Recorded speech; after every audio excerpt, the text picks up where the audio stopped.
know, who actually physically blocked me from trying to get into IBC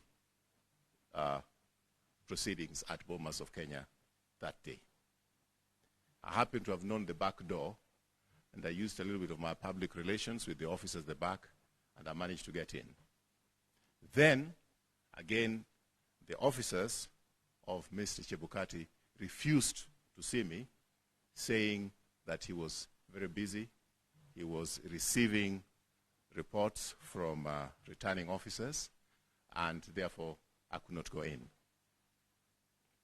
I was further concerned by the fact that by that time, Chebukati had made a ruling that all the returning officers from the counties must report to him first before the verification, the papers are verified on the floor of the hall.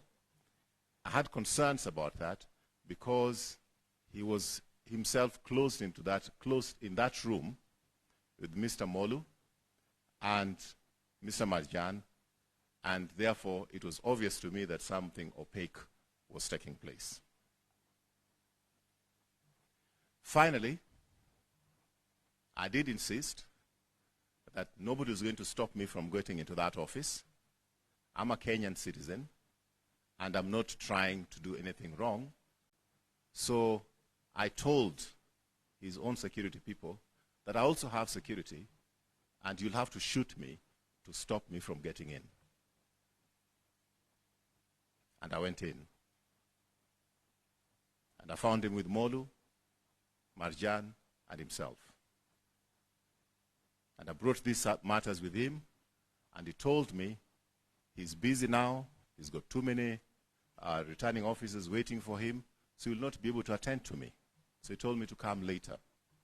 I was polite, I left, I came back later at 8 o'clock. Then he told me, come back probably about midnight. I came back at midnight, he told me, come back at 2.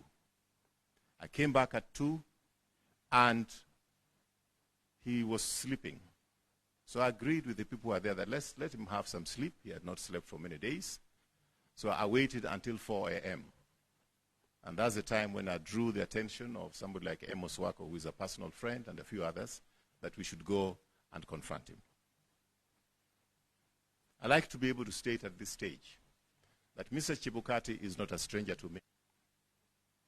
He has made claims of what I said when 10 of us were in that room. All the commissioners were in that room, and Mr. Amos Wako was in that room, and another lawyer, I don't know his name, Bonduo, whoever he is.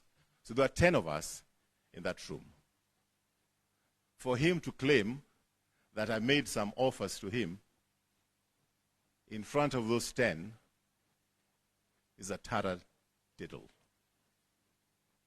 Is a tara diddle. Petty lie.